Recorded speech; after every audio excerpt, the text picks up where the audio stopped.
여러분 안녕하세요. 개그맨 조원석입니다. 2025년 3월 19일 수요일입니다. 오늘은 지난 2019년 10월 27일 일요일에 주셨던 말씀을 여러분과 함께 나누려고 합니다. 주일 예배를 드리고 집으로 와 라면을 끓여 먹고 노트북 앞에 앉았다.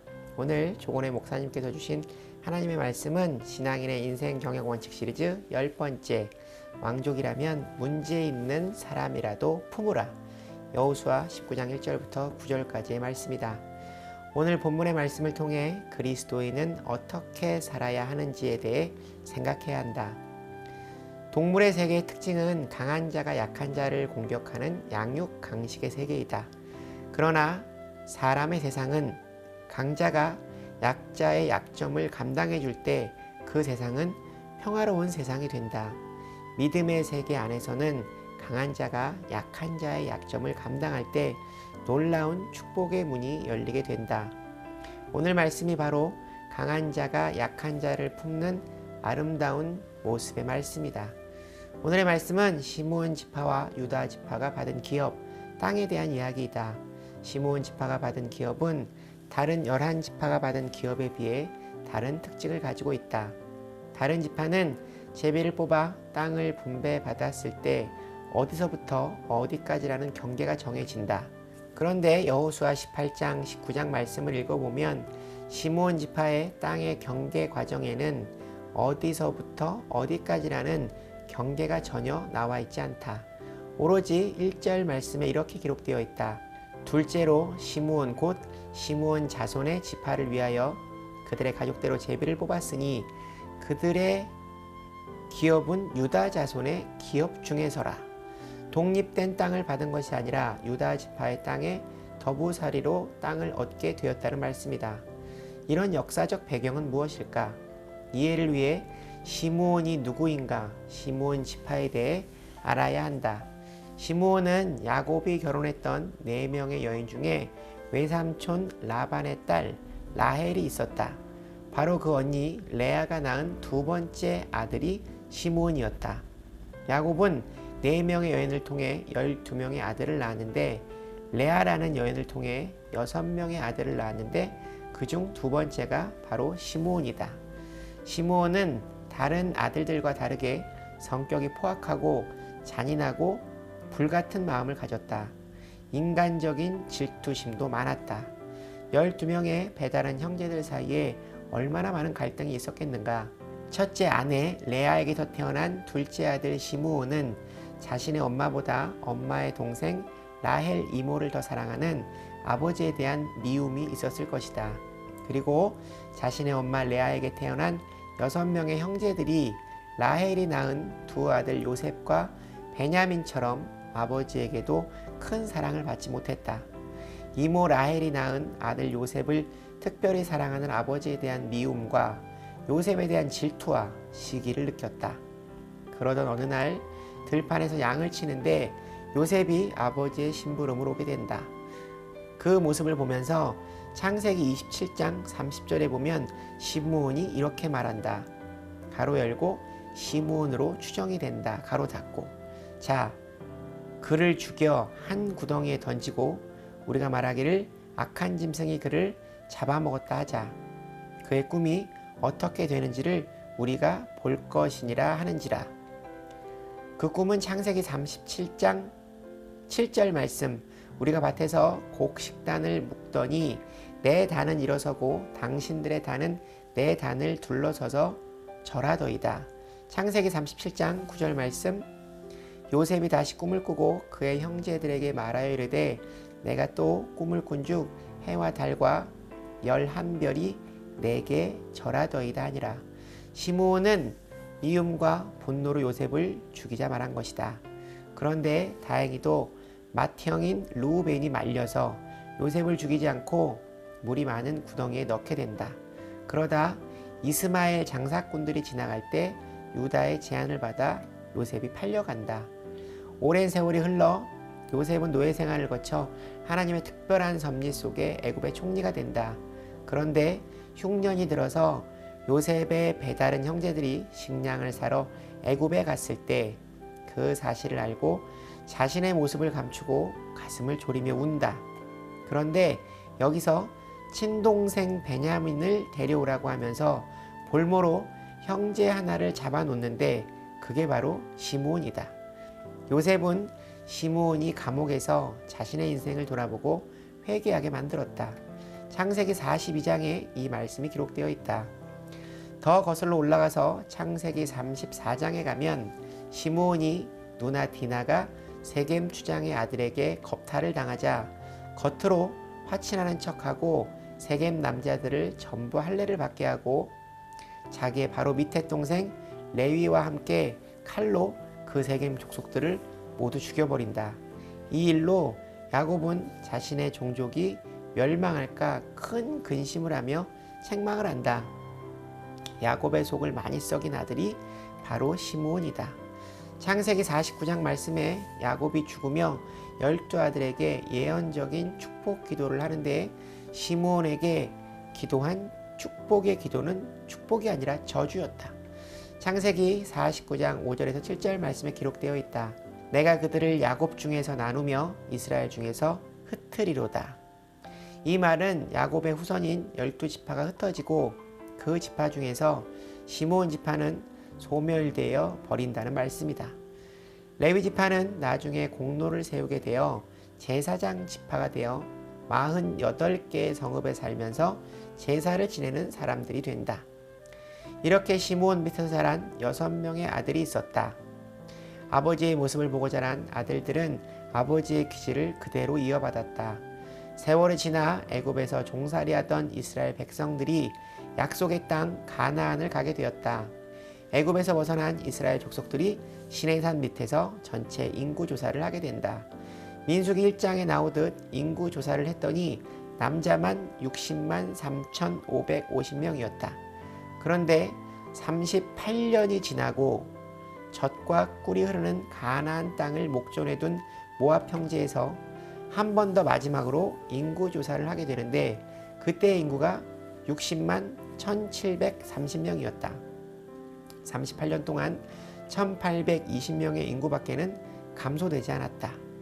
출애굽 1세대가 다 죽었음에도 광야에서 태어난 광야 2세대들로 인구수가 거의 비슷했던 것이다. 반면 시므온 지파의 인구를 성경을 통해서 보면 20세 이상의 장정들만 59,300명이었다. 그런데 애굽을 빠져나와서 38년을 지나면서 끝 마무리 짓는 시점에 시므온 지파의 인구가 22,000명이 줄었다. 이스라엘 전체 인구는 1,820명밖에 줄지 않았는데 시므온 지파의 인구는 22,000명이 줄었다. 12지파 가운데 5지파는 인구가 줄고 7지파는 인구가 늘어났는데 시므온 지파의 인구가 12지파 가운데 가장 많이 감소가 되었다.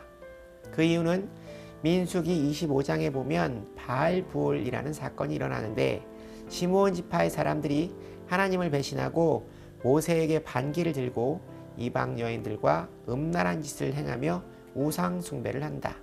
그때 하나님으로부터 저주를 받아 연병으로 25,000명이 죽는다. 25,000명의 대부분의 사람들이 바로 시므온 지파의 사람들이었다.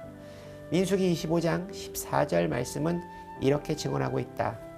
죽임을 당한 이스라엘 남자 곧 미디안 여인과 함께 죽임을 당한 자의 이름은 시므리니 살루의 아들이요 시므온의 조상의 가문 중 한 지도자이며 시므온 지파의 한 지도자 족장이 대표적으로 비참하게 죽는 모습을 보여주고 있다. 이 일이 있은 후 이스라엘이 가나안 땅을 들어가기 전 창세기 말씀에서 야곱이 아들들에게 축복 기도를 했을 때처럼 모세가 마지막으로 200만 명이 넘는 인구를 모아놓고 12지파에게 각 지파별로 축복 기도를 하는데 신명기 33장 말씀을 보면 다른 지파는 다 축복을 하는데 시므온 지파는 축복을 하지 않는다. 시므온 지파는 광야를 헤쳐가며 모세를 힘들게 했으므로 축복을 하지 않았다는 설도 있지만 그것은 옹졸한 이야기이며 오히려 그동안 시므온 지파의 행적을 보면 그들은 결코 축복을 받을 만한 지파가 되지 못했다는 것이다. 1절 말씀 둘째는 시므온 곧 시므온 자손의 지파를 위하여 그들의 가족대로 제비를 뽑았으니 그들의 기업은 유다 자손의 기업 중에서라. 지난주 말씀처럼 7지파에게 가서 그림을 그려오라 하며 3명씩을 파송하였는데 이 분배 과정을 보면 앞에 지파가 받았던 땅이 아닌 다른 땅을 받아야 하는데 이 시므온 지파는 유다 지파의 땅의 한 구석을 차지하고 있다. 시므온 지파가 이렇게 된 것은 환경이나 제도의 문제가 아니다. 환경에 임하는 인생의 태도에 따라 결과는 운명은 달라지는 것이다. 같은 물을 먹고 뱀은 독을 만들고 소는 우유를 만든다. 시므온과 유다를 비교해 보면 유다는 똑같은 레아라는 여인의 뱃속에서 태어난 아들이다. 유다는 4번째 아들이다.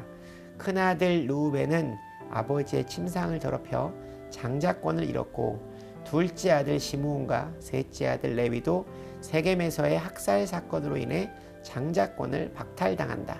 그리고 4번째 아들 유다에게 장자권이 넘어온 것이다. 유다는 넉넉한 땅을 분배받았고 자기의 형 시므온에게 자기의 땅을 내어주고 있다. 유다 지파는 예수님께서 탄생하신 지파이다. 왕족의 지파이다. 이 지파는 영적, 물질적 축복을 받은 지파이다. 본문 9절 하반절 말씀을 보면 장자권을 이어받은 왕족 유다 지파가 약한 자를 섬기는 강한 자의 모습이 나와 있다. 유다 자손의 분깃이 자기들에게 너무 많으므로 시므온 자손이 자기의 기업을 그들의 기업 중에서 받았음이더라. 가진 것이 많다고 남에게 주는 일은 쉽지 않다. 가지면 더 갖고 싶은 게 인간의 마음이다. 유다 지파의 마음은 하나님을 기쁘게 했다. 창세기 37장 26절 말씀을 보면 시므온이 요셉을 죽이자고 할 때 르우벤도 만류했지만 유다는 이렇게 말했다. 유다가 자기 형제들에게 이르되 우리가 우리 동생을 죽이고 그의 피를 덮어둔들 무엇이 유익할까? 유다는 다른 사람의 약점을 마음으로 안을 수 있는 마음을 가진 사람이었다. 로마서 15장 1절에서 사도 바울은 이렇게 말한다. 믿음이 강한 우리는 마땅히 믿음이 약한 자의 약점을 담당하고 자기를 기쁘게 하지 아니할 것이라. 이 말씀에서 담당한다는 말은 헬라 원어로 바스티조라고 하는데 짊어진다, 받아들인다의 뜻이다. 연약한 자의 약점을 담당하라는 것은 연약한 자의 약점이 마치 나의 약점처럼 그것을 같이 짊어지라는 말씀이다.